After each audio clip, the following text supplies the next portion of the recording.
ಕರ್ನಾಟಕ ಪ್ರದೇಶ ಕಾಂಗ್ರೆಸ್ ಸಮಿತಿ ಸನ್ಮಾನ್ಯ ಮುಖ್ಯಮಂತ್ರಿಗಳು ಸಿದ್ದರಾಮಯ್ಯನವರು ಮತ್ತು ಉಪಮುಖ್ಯಮಂತ್ರಿಗಳು ಡಿ.ಕೆ. ಶಿವಕುಮಾರ್ ಅವರು ಸಂಬಂಧಪಟ್ಟಿದ್ದ ಇಲಾಖೆ ಅಧಿಕಾರಿಗಳೆಲ್ಲ ಒಂದು ಮೀಟಿಂಗ್ ಮಾಡಿ ಸಕ್ಸಸ್ ಮಾಡಿ ಒಂದು ಕಾರ್ಪೊರೇಷನ್ ಎಲೆಕ್ಷನ್ಗೆ ರೆಡಿ ಮಾಡಿದ್ದಾರೆ. ತಾವು ಕಾರ್ಪೊರೇಟರ್ಗೆ ನಿಂತಿದ್ದೀರಾ, ತಮ್ಮ ಕ್ಷೇತ್ರ ತಮ್ಮ ಪರಿಚಯ ಹೇಳಿ ಸರ್. ನನ್ನ ಹೆಸರು ಜಿ ಗಿರೀಶ್ ಅಂತ. ನಾನು 1996 ನಾನು ಸೋಷಿಯಲ್ ವರ್ಕ್ ಮಾಡಕ್ ಬಂದಿದ್ದೀನಿ. 1994 ನಾನು ಯೂತ್ ಕಾಂಗ್ರೆಸ್ ಮೆಂಬರು. ನಾನು ಸುಮಾರು ಸಲ ಚುನಾವಣೆ ಟಿಕೆಟ್ ಕೇಳಿದ್ದೆ. ಮತ್ತೆ 2015 ಚುನಾವಣೆಗೂ ಸ್ಪರ್ಧಿಸಿದ್ದೆ. 2015 ನನಗೆ ಕಾಂಗ್ರೆಸ್ ಪಕ್ಷದಿಂದ ಇದು ಬಿ ಫಾರಂ ಆಕಾಂಕ್ಷಿ ಆಗಿದ್ದೆ. ಬಟ್ ಆಗ ಏಜ್ ಕಮ್ಮಿ ಇದೆ ಅಂತೇಳಿ ಆಗೇನು ನನಗೆ ಬಿ ಫಾರಂ ಕೊಟ್ಟಿರ್ಲಿಲ್ಲ. ನೆಕ್ಸ್ಟ್ ಟೈಮ್ ಕೊಡ್ತೀನಿ ಅಂತ ಹೇಳಿದ್ರು. ಆದ ಕಾರಣ ನಮ್ಮ ಜನಾಂಗದ ಒತ್ತಡದಿಂದ ನಾನು ಇಂಡಿಪೆಂಡೆಂಟ್ ನಿಂತಿದ್ದೆ.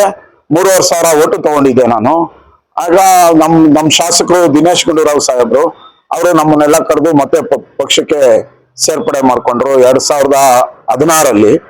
ಈಗ ನಾನು ಸಕ್ರಿಯವಾಗಿ ನಮ್ದು ದತ್ತಾತ್ರೇಯ ವಾರ್ಡ್ ಅಂತಿತ್ತು, ಇವಾಗ ಅದು 2 ವಾರ್ಡ್ ಆಗಿದೆ. ನಾವು ಸೋಷಿಯಲ್ ವರ್ಕ್ ತುಂಬಾ ಮಾಡಿದೀವಿ. ಕೊರೋನಾ ಟೈಮಲ್ಲಿಂದ ಹಿಡಿದು 1996 ಸೋಷಿಯಲ್ ವರ್ಕ್ ಮಾಡ್ಕೊಂಡ್ ಬಂದಿದ್ದೀವಿ. ಮತ್ತೆ ಎಲ್ಲಾ ಚುನಾವಣೆಯಲ್ಲೂ ಭಾಗವಹಿಸಿದೀವಿ. ನಾನೀಗ ಸೆಂಟ್ರಲ್ ಪಾರ್ಲಿಮೆಂಟ್ ಜನರಲ್ ಸೆಕ್ರೆಟರಿ ಆಗಿದ್ದೀನಿ. ಸರ್, ಈಗ ನಿಂತಿರೋದು ಯಾವ ಕ್ಷೇತ್ರ ಸರ್? ಈಗ ಅದು ಶೇಷಾದ್ರಿಪುರಂ ವಾರ್ಡ್ ನಂಬರ್ 60. ಸರ್, ಈಗ ತಾವು ಕಾರ್ಪೊರೇಟರ್ ಎಲೆಕ್ಷನ್ಗೆ ಕಾಂಟೆಸ್ಟ್ ಮಾಡ್ತಾ ಇದ್ದೀರಾ ಸರ್. ಈಗ ಏನಿದೆಯೋ ಮುಖ್ಯಮಂತ್ರಿಗಳು ಸಿದ್ದರಾಮಯ್ಯನವರು ಮತ್ತೆ ಉಪಮುಖ್ಯಮಂತ್ರಿಗಳು ಡಿ.ಕೆ. ಶಿವಕುಮಾರ್ ಅವರು ಎಲ್ಲರೂ ಸೇರಿ ಒಂದು ಎಫರ್ಟ್ ಹಾಕಿ ಬಹಳ ಶ್ರಮ ಪಟ್ಟು ಒಂದು 5 ಗ್ಯಾರಂಟಿ ಸಕ್ಸಸ್ ಮಾಡಿದ್ದಾರೆ. ಬಡವರಿಗೋಸ್ಕರನೇ 80,000 to 90,000 ಕೋಟಿ ಮೀಸಲಿಟ್ಟು ಬಡವರಿಗೆ ಸಲ್ತಾ ಇದೆ. ಒಂದು ಹೆಣ್ಮಕ್ಳಿಗೆ ತಿಂಗಳಿಗೆ 2,000 ರೂಪಾಯಿ ಕೊಡೋದಾಗ್ಲಿ, ಅಕ್ಕಿ ಕೊಡೋದಾಗ್ಲಿ, ವಿದ್ಯಾರ್ಥಿಗಳಿಗೆ ಯುವನಿಧಿ ಆಗ್ಲಿ, ಬಸ್ ಪ್ರಯಾಣ ಉಚಿತ ಆಗ್ಲಿ, ಮತ್ತೊಂದಾಗ್ಲಿ, ಈ ಒಂದು ಯೋಜನೆಗಳು ಗ್ಯಾರಂಟಿಗಳು ತಮ್ಮ ಕಾರ್ಪೊರೇಟರ್ ಆಗೋದಿಕ್ಕೆ ಏನಾದ್ರು ಒಂದು ಪ್ಲಸ್ ಪಾಯಿಂಟ್ ಅನ್ನೋದು ಆಗುತ್ತೆ ಸರ್? 100% ಆಗುತ್ತೆ. ಅದಾದ್ಮೇಲೆ ನಾವೇನ್ ಮಾಡ್ಬೇಕು ಅಂದ್ರೆ ಅದು ತಕ್ಕ ಯಾರ ಫಲಾನುಭವಿಗಳಿದ್ದಾರೆ ಅವ್ರಿಗೆ ಸಿಗೋ ತರ ನಾವು ನೋಡ್ಕೊಳ್ಬೇಕು. ಆ ತರ ನಾವು ಮಾಡಿದ್ರೆ ಯಾರು ಅದಕ್ಕೆ ಅನುಭವಿಸ್ತಿದ್ದಾರೆ ಮತ್ತೆ ತುಂಬಾ ಬಡವರು ಯಾರಿದ್ದಾರೆ ಅವ್ರನ್ನ ಗುರುತಿಸಿ ಇದೇನಿದೆ ಈ 5 ಪಂಚ ಯೋಜನೆಗಳನ್ನ ತಲುಪಿಸ್ಬೇಕು ಅಂತ ನಾವು ಇನ್ನೂ ಶ್ರಮ ಪಡ್ಬೇಕು ಮುಂದಕ್ಕೆ. ಸರ್, ತಮ್ಮ ಕ್ಷೇತ್ರದ ಇವರು ಶಾಸಕರ ಬೆಂಬಲ ತಮಗೆ ಹೇಗಿದೆ ಸರ್? ಶಾಸಕರು ಅವರು ಅವ್ರೇನೇನ್ ನಮ್ಗೆ ಏನೇನ್ ಕೆಲಸ ಹೇಳಿದ್ದಾರೆ ಅದನ್ನೆಲ್ಲ ನಾವು ತಾಚು ತಪ್ಪೆ ಮಾಡಿದೀವಿ.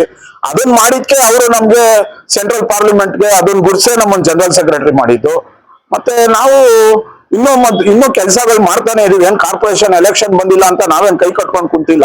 ನಾವು ಏನು ವಾರ್ಡಲ್ಲಿ ಏನೇನ್ ಕಾಮಗಾರಿಗಳಿದೆ, ಏನ್ ವೀಕ್ಷಣೆಗಳು ಮಾಡ್ಬೇಕು, ಏನ್ ಕೆಲಸ ಮಾಡಿಸ್ಬೇಕು, ಮತ್ತೆ ಅದಕ್ಕಿಂತ ಹೆಚ್ಚಾಗಿ ನಮ್ಮ ಶಾಸಕರು ಅವರು ಆರೋಗ್ಯ ಇಲಾಖೆಯಲ್ಲಿ ಇದ್ರೆ ಅಲ್ಲಿ ಏನು ಆಸ್ಪತ್ರೆಗಳಲ್ಲಿ ಏನೇನ್ ಕೆಲಸ ಯಾರು ನಮ್ಮನ್ನ ಡೈಲಿ ಕೇಳ್ಕೊಂಡ್ ಬರ್ತಾರೆ ಅವ್ರಿಗೆ ನಮ್ ಕೈಲಾಗಿದೆ ಹೆಲ್ಪ್ ಮಾಡೋದಾಗ್ಲಿ, ಮತ್ತೆ ಆಸ್ಪತ್ರೆಗಳಿಗೆ ಸಂಬಂಧಪಟ್ಟಂತೆ ಅವ್ರಿಗೆ ತೋರ್ಸೋದಾಗ್ಲಿ, ಇವೆಲ್ಲ ಕೆಲಸಗಳು ಮಾಡ್ಕೊಂಡು ನಾವು ಬರ್ತಾ ಇದ್ವಿ. ನಿಮ್ಮ ಸ್ಥಳೀಯವಾಗಿ ನಿಮ್ಮ ಸ್ನೇಹಿತರು, ನಿಮ್ಮ ಸಂಗಡಿಯರು, ನಿಮ್ಮ ಆತ್ಮೀಯರು ಅವ್ರನ್ನೆಲ್ಲ ಹೇಗಿದೆ ಸರ್ ಬೆಂಬಲ?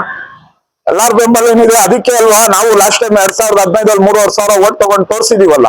ನಾವೇನು ನಮ್ ಪರಿಚಯ ಏನು ಅಂತ ತೋರಿಸಿದೀವಿ. ಈ ಸಲ ನಮ್ಗೆಲ್ಲ ಟಿಕೆಟ್ ಕೊಟ್ರೆ 7-8 ಸಾವಿರ ಓಟ್ ತಗೊಳ್ತೀವಿ ನಾವು. ಸರ್, ಬಹಳಷ್ಟು ಬೇರೆ ಬೇರೆ ಪಕ್ಷದ ಬಗ್ಗೆ ನಾವೇನ್ ನೆಗೆಟಿವ್ ಮಾತಾಡಲ್ಲ. ಅವ್ರವ್ರ ಪಕ್ಷದ ಸಿದ್ಧಾಂತಗಳು, ಶಿಸ್ತು, ಡಿಸಿಪ್ಲಿನ್ ನಡ್ಕೊಂಡು ಹೋಗ್ತಾ ಇದಾರೆ.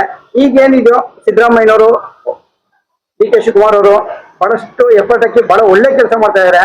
ಯುವಕರು ಬಹಳ ಗುರುತಿಸ್ತಾ ಇದ್ದಾರೆ. ಅದರಲ್ಲೂ ವಿಶೇಷವಾಗಿ ಈ ಸರಿ ಕಾರ್ಪೊರೇಷನ್ಗೆ ಹೆಣ್ಮಕ್ಳನ್ನ ಜಾಸ್ತಿ ಪ್ರೆಫರೆನ್ಸ್ ಕೊಟ್ಟಿದ್ದಾರೆ ಸರ್. 50% ಮೀಸಲಾತಿ ಕೊಟ್ಟಿದ್ದಾರೆ. ಆ ಹೆಣ್ಮಕ್ಳ ಬಗ್ಗೆ ಏನಾದ್ರು ಇಷ್ಟಪಡ್ತೀರಾ ಸರ್?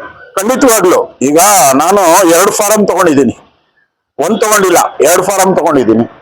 ಬೈ ಚಾನ್ಸ್ ಲೇಡೀಸ್ ಆದ್ರೆ ನಾವು ಯಾರನ್ನಾರು ಲೇಡೀಸ್ನೇ ನಿಲ್ಸೋಣ ಅಂತಾನೆ ಇದ್ದೀವಿ.